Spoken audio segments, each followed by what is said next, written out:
ईश्वर या परम सत्ता के बारे में, मतलब जब भी हम इसके बारे में बात करते हैं तो दिमाग में सबसे पहला विचार क्या आता है? अक्सर तो यही आता है कि कोई बहुत बड़ी शक्ति है ना? बिल्कुल, एक ऐसी असीम सर्वशक्तिमान ऊर्जा जो पूरे ब्रह्मांड को अपने कंट्रोल में रखे हुए है। हाँ, इंसान हमेशा से यही मानता आया है कि वास्तविकता के केंद्र में कोई बहुत बड़ी ताकत बैठी है। लेकिन जरा सोचिए, क्या हो अगर वो परम सत्य शक्ति हो ही ना? क्या हो अगर इस पूरे ब्रह्मांड की जो सर्वोच्च सत्ता है वो सिर्फ और सिर्फ प्रेम हो? और इससे भी गहरी बात, क्या हो अगर स्वयं ईश्वर भी उस प्रेम के अधीन हो? देखिए, ये विचार अपने आप में मतलब पूरी इंसानियत के सोचने के तरीके को ही पलट देने वाला है। हाँ, एकदम दिमाग घुमा देने वाला। क्योंकि अगर हम गहराई से देखें तो सदियों से हमारी मानसिकता यही रही है कि ईश्वर कोई ऐसी कठोर सत्ता है जिसे खुश करने के लिए हमें कुछ करना होगा। जैसे तपस्या करनी होगी या कड़े नियमों का पालन करना होगा, बड़े बड़े कर्मकांड करने होंगे।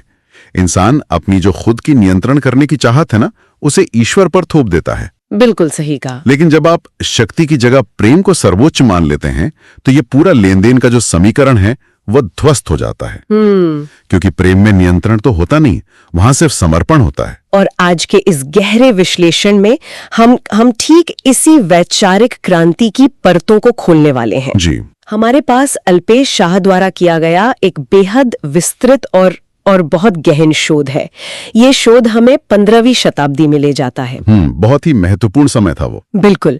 और ये शोध एक महान संत महाप्रभु श्री हित हरिवंश जी और उनके द्वारा स्थापित राधा वल्लभ संप्रदाय के दर्शन से हमारा परिचय कराता है। हाँ, जो कि बहुत ही अनोखा दर्शन है। सन 1502 में बादगांव में जन्मे और बाद में वृंदावन को अपना केंद्र बनाने वाले हित हरिवंश जी ने मतलब एक ऐसी विचारधारा को जन्म दिया जिसने उस समय की स्थापित मान्यताओं की नींव ही हिला दी थी।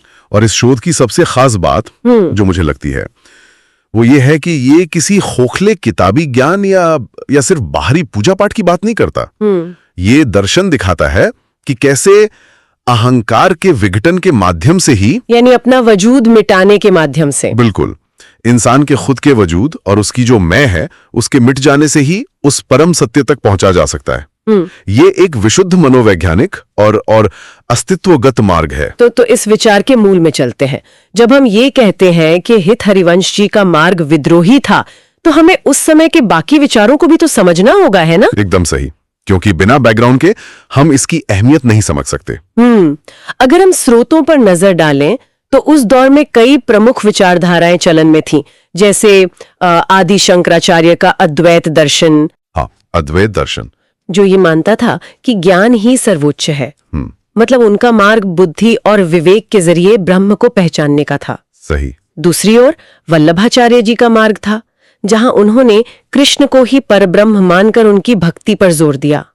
लेकिन इन सब के बीच हित हरिवंश जी ने एक बिल्कुल नई लकीर खींच दी। हाँ, राधा प्रधान भक्ति की स्थापना करके। बिल्कुल। और यहीं पर वो सबसे बड़ा और क्रांतिकारी बदलाव आता है।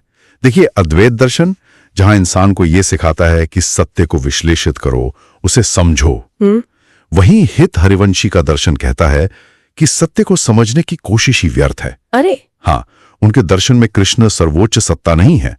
कृष्ण, जिन्हें चेतना या परम बोध माना गया है, वे स्वयं राधा के अधीन है। ये तो बहुत बड़ी बात है। और यहाँ राधा को सिर्फ एक देवी या एक पौराणिक पात्र के रूप में नहीं देखा गया है। तो फिर किस रूप में? स्रोतों के अनुसार राधा विशुद्ध प्रेम का परम और पूर्ण स्वरूप है। इसका सीधा अर्थ ये हुआ कि चेतना भी प्रेम के बिना अधूरी है। अच्छा, अगर मैं इस बात को आज की तकनीकी दुनिया की एक एनालॉजी से समझने की कोशिश करूं। हाँ, बताइए। मतलब मान लीजिए कि एक बहुत ही शक्तिशाली कंप्यूटर है। अगर कृष्ण उस कंप्यूटर का हार्डवेयर है। दिलचस्प है। यानी वो चेतना जो मौजूद है, हाँ। जिसमें अपार क्षमता है। हाँ। तो राधा वो ऑपरेटिंग सिस्टम है, वो प्रेम है जिसके बिना वो सारा हार्डवेयर सिर्फ धातु का एक मृत ढांचा है। क्या बात है ना? चेतना सब कुछ जान सकती है, लेकिन जब तक प्रेम का वो ऑपरेटिंग सिस्टम नहीं जुड़ता, तब तक कोई भी सृजन या कोई भी जीवंतता संभव नहीं है। ये तुलना इस जटिल दर्शन को बहुत ही सरलता से समझा देती है। आपने हाँ। एकदम सही पकड़ा। शोध में इस बात पर बहुत जोर दिया गया है कि ज्ञान जो है ना, वो हमेशा एक दूरी बनाता है। दूरी कैसे? देखिए, जब कोई इंसान किसी चीज को जानने या विश्लेषित करने की कोशिश करता है तो उसे टुकड़ों में बांटता है। ज्ञान हमेशा ज्ञाता और ज्ञेय यानी जानने वाले और जिसे जाना जा रहा है उसके बीच एक विभाजन खड़ा करता है। समझ रही हूँ। लेकिन प्रेम की प्रकृति इसके बिल्कुल विपरीत है। प्रेम कभी बांटता नहीं, वो जोड़ता है और अंततः एक दूसरे में पूरी तरह विलय कर देता है। विलय कर देता है। इसलिए इस दर्शन में वास्तविकता शक्ति या बुद्धिमत्ता से नहीं बल्कि विशुद्ध प्रेम से संचालित होती है। लेकिन यहाँ एक बड़ा विरोधाभास पैदा होता है मेरी समझ से। कैसा विरोधाभास? मतलब दुनिया भर के धर्मों का इतिहास देखें तो वहां हमेशा ईश्वर को किसी न किसी तरह से प्रभावित करने की बात कही गई है। हाँ, इम्प्रेस करने की। तो ईश्वर प्रसन्न होंगे। ऐसे में 15वीं सदी के समाज में ये कहना कि ईश्वर को आपके नियमों से कोई फर्क नहीं पड़ता क्योंकि वह खुद प्रेम के अधीन है, क्या ये पूरी स्थापित व्यवस्था के लिए एक बहुत बड़ा खतरा नहीं था? ये निश्चित रूप से स्थापित धर्म के ठेकेदारों के लिए तो एक बहुत बड़ी चुनौती थी। हाँ। क्योंकि सोचिए, अगर ईश्वर प्रेम के अधीन है, हाँ, तो फिर बीच में किसी मध्यस्थ की, हाँ, किसी पुरोहित या किसी जटिल शास्त्र की आवश्यकता ही खत्म हो जाती है। अरे हाँ, बिचौलिए तो गायब ही हो गए। बिल्कुल। हित हरिवंश जी का संदेश बहुत स्पष्ट था। हाँ। कि आप ईश्वर को अपने ज्ञान, अपनी कठोर तपस्या या अपने दान पुण्यों से इम्प्रेस नहीं कर सकते। जहां नियम, तर्क और लेन देन की मानसिकता खत्म होती है ना, हाँ? इंसान की असली आध्यात्मिक यात्रा वहीं से शुरू होती है। तो ये धर्म की बाहरी परतों को हटाकर सीधे अनुभव में छलांग लगाने की बात थी। एकदम सही। अच्छा, जब हम इस बात को स्वीकार कर लेते हैं कि ईश्वर नियमों से नहीं प्रेम से बंधा है, तो अगला सबसे तार्किक सवाल ये उठता है कि हम उस प्रेम तक पहुंचे कैसे?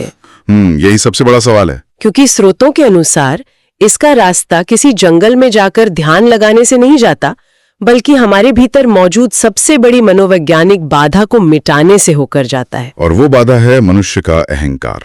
अहंकार। हाँ, अहंकार ही वो दीवार है जो चेतना को प्रेम से मिलने से रोकती है। शोध में बताया गया है कि राधा कृष्ण का मिलन सिर्फ एक कथा नहीं है, यह प्रतीकात्मक है। प्रतीकात्मक। ये ऐसी चेतना और प्रेम के एकाकार होने की पूर्णता की अवस्था है। लेकिन ये पूर्णता तब तक संभव नहीं है जब तक इंसान के भीतर ये विचार जिंदा है कि मैं कुछ हूं या मुझे कुछ पता है। वो मैं का भाव। हाँ, जैसे ही इंसान ये सोचता है कि उसने कुछ पा लिया है, वो अहंकार की गिरफ्त में आ जाता है और प्रेम वहां से तुरंत गायब हो जाता है। इस अहंकार की प्रक्रिया को समझना ना बहुत दिलचस्प है। मतलब मुझे तो ऐसा लगता है जैसे हमारा अहंकार किसी बहुत ही एक्सक्लूसिव क्लब के उस हट्टे कट्टे बाउंसर की तरह है। बाउंसर? हाँ। मतलब जब तक ये बाउंसर दरवाजे पे खड़ा है, वो आने जाने वालों की चेकिंग कर रहा है, कौन कितना ज्ञानी है, किसकी क्या सामाजिक हैसियत है। लेकिन चूंकि सच्चे प्रेम के पास दिखाने के लिए ज्ञान या हैसियत का कोई पहचान पत्र तो होता नहीं है, तो ये बाउंसर उसे अंदर प्रवेश ही नहीं करने देता। बहुत बढ़िया उदाहरण है ये। जब तक ये बाउंसर दरवाजे से नहीं हटता, क्लब के अंदर वो मिलन हो ही नहीं सकता। और पता है, ये बाउंसर इतनी आसानी से हटता भी नहीं है। हाँ, चिपका रहता है। बिल्कुल। मनोवैज्ञानिक स्तर पर देखें तो इंसान का पूरा जीवन नियंत्रण पर आधारित होता है। जब कोई कहता है कि मैं प्यार करता हूँ, तो उसके पीछे अक्सर एक सूक्ष्म अपेक्षा छिपी होती है। मतलब एक छुपी हुई शर्त। हाँ, एक नियंत्रण की चाहत होती है कि बदले में सुरक्षा मिलेगी, वफादारी मिलेगी या कम से कम सामाजिक मान्यता मिलेगी। ये तो है। लेकिन हित हरिवंश जी के दर्शन के अनुसार जहां अपेक्षा है वहां प्रेम हो ही नहीं सकता। बाप रे। असली अवस्था ये कहना नहीं है कि मैं प्यार करता हूं, बल्कि उस अवस्था में पहुंच जाना है जहां इंसान स्वयं अनुभव करे कि मैं ही प्रेम हूं। वहां कोई लेन देन नहीं बचता। पर यहां मुझे एक बहुत गहरी उलझन हो रही है और मुझे यकीन है कि ये शंका बहुत लोगों के मन में उठती होगी। बताइए, क्या शंका है? दुनिया भर में लोग ज्ञान के पीछे इसलिए भागते हैं क्योंकि वो सुरक्षित महसूस कराता है। सेफ्टी देता है। इंसान बचपन से ही अपनी एक पहचान बनाता है ना। बिल्कुल। अपनी पढ़ाई से, अपनी नौकरी से, अपने रिश्तों से। ज्ञान हमारे इस मैं को, हमारे अहंकार को एक आधार देता है। बिल्कुल देता है। लेकिन ये प्रेम का मार्ग तो हमारी उस पूरी पहचान को ही शून्य कर देने की बात कर रहा है। मैंने इतनी मेहनत से अपनी पहचान बनाई है, उसे मिटा देना तो मतलब किसी गहरी खाई में कूदने जैसा है। क्या ये इंसान के लिए बहुत डरावना जोखिम नहीं है? देखिए, ये जोखिम मनुष्य के मन के लिए सच कहूं तो सबसे बड़ा डर है ना?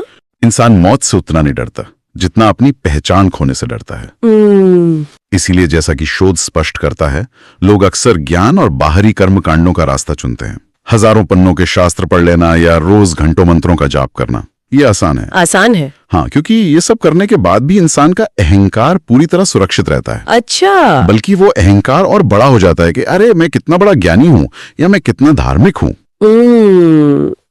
सही बात है। लेकिन सच्चे प्रेम के मार्ग पर चलने का मतलब है अपने सारे सुरक्षा कवच उतार फेंकना, अपनी उस पहचान को बिखर जाने देना जिससे पूरी जिंदगी में गढ़ा गया था।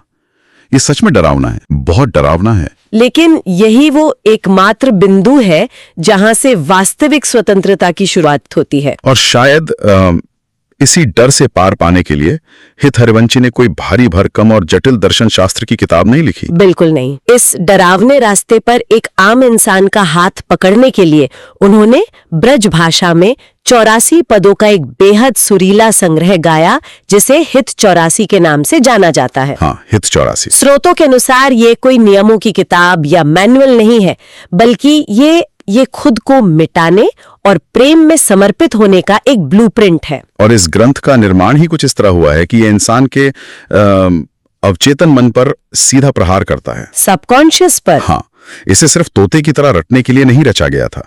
शोध में यह बहुत ही विस्तार से समझाया गया है कि हित 84 के हर पद को अनुभव करने के 3 स्तर होते हैं। 3 स्तर? कौन कौन से? पहला है शाब्दिक स्तर, जहां इंसान बस शब्दों के अर्थ समझता है।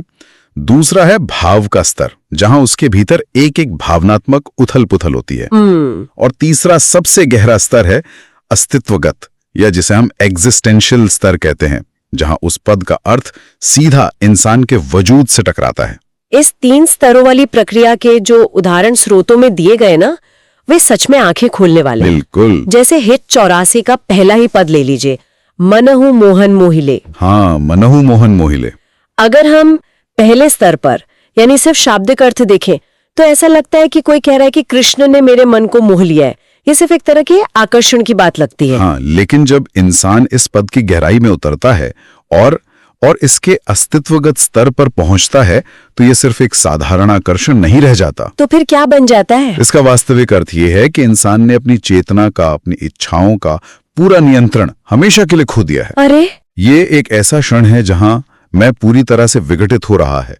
भगवान यहाँ कोई ऐसी वस्तु नहीं है जिसे आप पालेंगे, बल्कि भगवान वह अनंत सागर हैं जिसमें आप अपनी बूंद जैसी हस्ती को हमेशा के लिए खो देते हैं। बूंद जैसी हस्ती को खो देना, और आगे के पदों में ये बात और भी प्रखर हो जाती है। बिल्कुल। स्रोतों में पद 11 का विशेष उल्लेख है, आपू गई प्रेम रहियो। इसके शब्द कितने सीधे हैं। अपना आपा, अपना वजूद चला गया और पीछे जो बचा वो सिर्फ प्रेम था।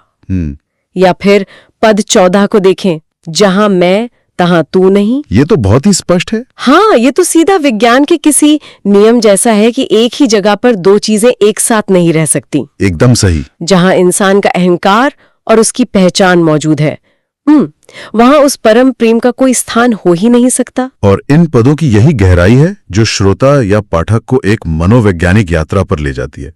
पता है, ये ग्रंथ कुल 6 मुख्य भागों में बटा हुआ है। अच्छा, 6 भाग?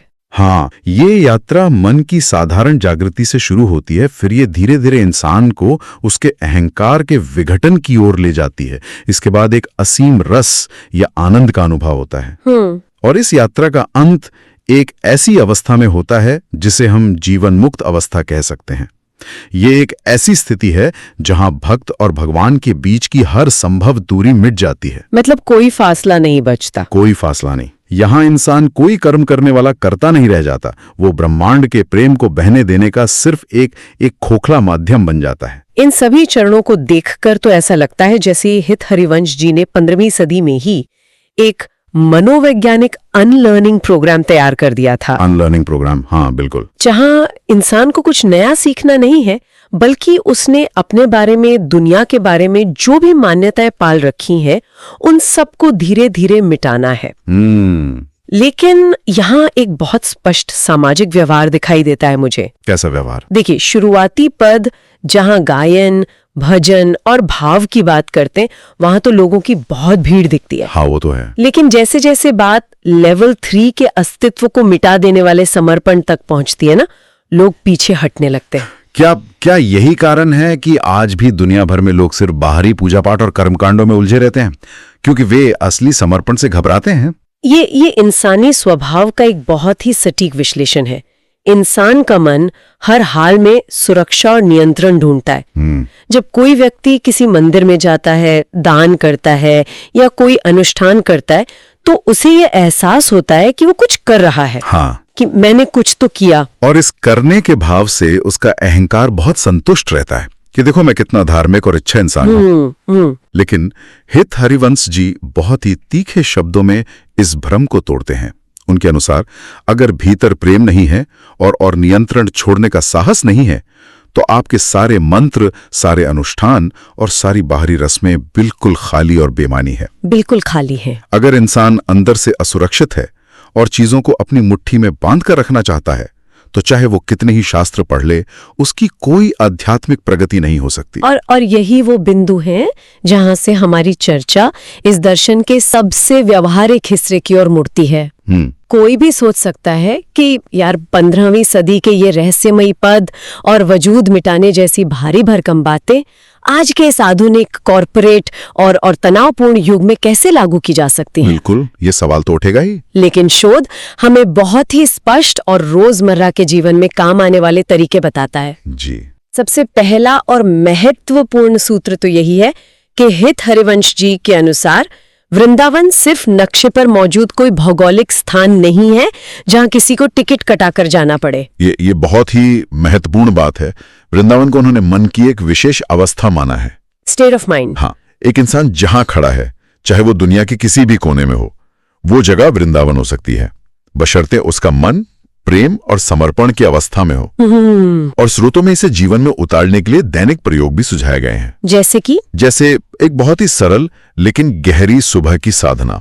सुबह उठकर बस 20 मिनट शांति से बैठना है और अपने भीतर झांकते हुए खुद से एक सीधा सवाल पूछना है, क्या मैं आज के इस दिन को नियंत्रण के बजाय प्रेम से जीने के लिए तैयार हूं? सुनने में ये सवाल बहुत सरल लगता है ना? लेकिन इसकी असली परीक्षा तब होती है जब हम घर से बाहर निकलते हैं। बिल्कुल, हाँ, तब असलियत सामने आती है। उस समय दिन भर में जब भी हमारे किसी से कोई तार्किक या भावनात्मक लड़ाई होती है, तो हमें बस एक पल के लिए रुकना है और खुद से पूछना है कि इस वक्त हम क्या हासिल करना चाह रहे हैं। क्या हम अपना सम्मान बचाने की कोशिश कर रहे हैं? क्या हम सामने वाले पर हावी होना चाहते हैं या हम सच में उस पल में प्रेम और करुणा के साथ मौजूद हैं? और इसी बात को व्यवहार में लाने के लिए ना, शोध एक बहुत ही शानदार प्रयोग बताता है। क्या प्रयोग? इंसान को दिन में कम से कम एक बार जानबूझकर अपना नियंत्रण छोड़ देना चाहिए। मतलब लेट गो कर देना चाहिए। हाँ, इसका मतलब है कि अगर कोई छोटी सी बहस हो रही है तो उसे जीतने की जिद छोड़ देना। किसी को अपनी बात सही साबित करने या समझाने का मोह त्याग देना। भविष्य की चिंताओं को एक तरफ रखकर बस पूरी तरह से वर्तमान के उस पल में मौजूद रहना। ये छोटे छोटे कदम उस बड़े अहंकार को तोड़ने की एक शुरुआत करते हैं। पर नियंत्रण छोड़ने के इस पूरी प्रक्रिया में एक बहुत बड़ा और सूक्ष्म खतरा भी छिपा है, जिसे स्रोतों में गहराई से समझाया गया है। हाँ, वो जाल। यह है आध्यात्मिक अहंकार का सूक्ष्म जाल, मतलब स्पिरिचुअल ईगो। ये वो स्थिति है जहां इंसान सोचता है, अरे वाह, मैंने तो आज बहस छोड़ दी, मैंने तो नियंत्रण छोड़ दिया, मैं तो अब बहुत ही ज्यादा आध्यात्मिक इंसान बन गया हूं। और ये अहंकार का, सच कहूं तो, सबसे चालाक और खतरनाक रूप है। देखिए, जब अहंकार को पैसे, ताकत या सामाजिक रुतबे जैसी भौतिक चीजों में जगह नहीं मिलती ना, तो वो रूप बदलकर आध्यात्मिकता का चोला पहन लेता है। फिर इंसान अपनी आध्यात्मिकता को ही अपनी नई पहचान बना लेता है और दूसरों से खुद को श्रेष्ठ समझने लगता है। ये तो बिल्कुल वैसी ही बात हो गई कि कोई व्यक्ति अपनी अलमारी से पुराने कपड़े निकालें, उन्हें फेंक दें और एक योगा मैट हाथ में लेकर सिर पर एक नकली पवित्रता का, वो क्या कहते हैं, प्रभामंडल ओढ़ ले। हाँ, फेक हारो। हाँ, बाहर से देखने पर वो एक बहुत ही शांत और आध्यात्मिक इंसान लग रहा है, लेकिन अंदर से वो वही पुराना अहंकारी इंसान है जो बस अब एक नई तरह की रेस जीतना चाहता है। बिल्कुल। पहचान के कपड़े बदल लेने से अंदर का इंसान थोड़ा ही बदलता है। सही बात है। जब तक मैं का भाव पूरी तरह नष्ट नहीं होता तब तक ये आध्यात्मिक अहंकार नई नई शक्लों में वापस आता रहेगा। लेकिन यहाँ आज के दौर के हिसाब से एक बहुत ही व्यवहारिक और तीखा सवाल खड़ा होता है। कैसा सवाल? आज की दुनिया में मनोविज्ञान में हर जगह मानसिक स्वास्थ्य की बात होती है। लोगों को अपनी बाउंड्रीज यानी सीमाएं तय करना सिखाया जाता है। हाँ, बाउंड्री सेट करना। अपनी जिंदगी को, अपने करियर को पूरी तरह से प्लान और कंट्रोल करने की सलाह दी जाती है। ऐसे माहौल में नियंत्रण छोड़ने का ये विचार क्या सच में काम कर सकता है? क्या खुद को इस तरह शून्य कर लेना इंसान को दुनिया के सामने कमजोर और असहाय नहीं बना देगा? कि इस अंतर को समझना ना बहुत ही ज्यादा जरूरी है। नियंत्रण छोड़ने का यह मतलब कतई नहीं है कि कोई इंसान अन्याय सहे या परिस्थितियों का गुलाम बन जाए। तो फिर क्या मतलब है? इसका अर्थ है उस मानसिक बेचैनी और डर को छोड़ना जो हमें हर स्थिति के परिणाम को अपनी मुट्ठी में कैद रखने पर मजबूर करता है। वो एंजाइटी। हाँ, जब कोई व्यक्ति नियंत्रण छोड़ता है तो वह वास्तव में उस डर से मुक्त हो जाता है। वो वर्तमान को पूरी तरह से स्वीकार करने की ताकत हासिल कर लेता है। ये कमजोरी नहीं है, बल्कि सच्ची और असीम स्वतंत्रता है। हित हरिवंश जी के दर्शन का सार ही यही है कि इंसान को प्रेम करने वाला नहीं बनना है, बल्कि उसे ये याद करना है कि उसकी मूल प्रकृति ही प्रेम है। उसे बस अपने ऊपर चढ़ी हुई उन झूठी पहचान की परतों को उतार कर फेंकना है। तो अगर हम 15वीं सदी से लेके आज तक ये इस पूरी वैचारिक और मनोवैज्ञानिक यात्रा को समेटने का प्रयास करें तो इसका सबसे महत्वपूर्ण निष्कर्ष क्या निकलता है? निष्कर्ष तो बहुत ही गहरा है। हित हरिवंश जी का संदेश दिखने में बहुत सीधा है, लेकिन अनुभव में बहुत गहरा है कि परम सत्य सिर्फ जानने से या किताबें पढ़ने से नहीं मिलता, वो विशुद्ध प्रेम में पूरी तरह से मिट जाने से मिलता है। बिल्कुल। इंसान को भगवान को किसी मंदिर की चारदीवारी में या किसी भारी भरकम ग्रंथ में खोजना नहीं है, बल्कि भगवान में यानी उस अनंत प्रेम के सागर में पूरी तरह से विलीन हो जाना है। और ये दर्शन हमें जीवन को देखने का एक नया नजरिया देता है। जीवन कोई बहुत भारी संघर्ष नहीं है। ये कोई ऐसी परीक्षा नहीं है जहां आपको हर हाल में अव्वल आना है या हर चीज पर अपना कब्जा जमाना है। जीवन एक लीला है, एक ब्रह्मांडीय खेल है। एक लीला है। हाँ, और इस लीला का वास्तविक और गहरा आनंद केवल तभी लिया जा सकता है जब बीच में खड़ा ये अहंकार पूरी तरह से रास्ते से हट जाए। जब मैं नहीं बचता, केवल तब इंसान उस परमानंद को महसूस कर पाता है जो हमेशा से उसके भीतर मौजूद था। और इस पूरी गहन चर्चा के अंत में इन सभी प्राचीन स्रोतों और मनोवैज्ञानिक पहलुओं को समझने के बाद एक बहुत ही बेचैन करने वाला सवाल मन में उभरता है। अगर हम आज के समाज की तरफ देखें तो वो हमें बचपन से क्या सिखाता है? हमें लगातार यही संदेश दिया जाता है कि खुद को खोजो, दुनिया से अलग अपनी एक पहचान बनाओ। हाँ, पर्सनल ब्रांड बनाओ और अपनी इस छवि को हर जगह स्थापित करो। एक आम इंसान अपनी पूरी जिंदगी, अपनी पूरी ऊर्जा इसी व्यक्तिगत पहचान को गढ़ने में, उसे निखारने में और उसे दूसरों से बेहतर साबित करने में झोंक देता है। सच बात है। लेकिन 15वीं सदी का ये दर्शन, जो शायद आज के आधुनिक मनोविज्ञान से भी कई कदम आगे की सोच रखता है, हमें बिल्कुल उल्टी दिशा की ओर इशारा करता है। बिल्कुल विपरीत दिशा। ये जोर देकर कहता है कि सच्चा प्यार, जीवन की असली शांति और वो चरम आनंद तभी मिल सकता है जब हमारी कोई पहचान ही बाकी न रहे, जब हम पूरी तरह से शून्य, पूरी तरह से खाली हो जाए। तो क्या ऐसा हो सकता है कि जिस पहचान को बनाने और बचाने के लिए हम दिन रात एक कर रहे हैं, वास्तव में वही पहचान हमें हमारी सबसे सच्ची खुशी, हमारे सबसे गहरे जुड़ाव और उस परम सत्य से मीलों दूर खड़ा कर रही हो? बहुत गहरा सवाल है ये। क्या ये संभव है कि मनुष्य के जीवन का अंतिम लक्ष्य इस दुनिया में कुछ बड़ा बनना नहीं, बल्कि पूरे तरह से शून्य हो जाना है? इस गहरे विचार पर चिंतन जरूर करें, क्योंकि शायद ब्रह्मांड के सबसे बड़े रहस्य को सुलझाने की चाबी कुछ जोड़ने में नहीं, बल्कि सब कुछ छोड़ देने में छिपी है। बिल्कुल सही कहा। इसी विचार के साथ हम आज के इस गहरे विश्लेषण को यहीं विराम देते हैं। ज्ञान और स्वयं को जानने की ये यात्रा अभी लंबी है, इसलिए हमारे साथ आगे भी बने रहें।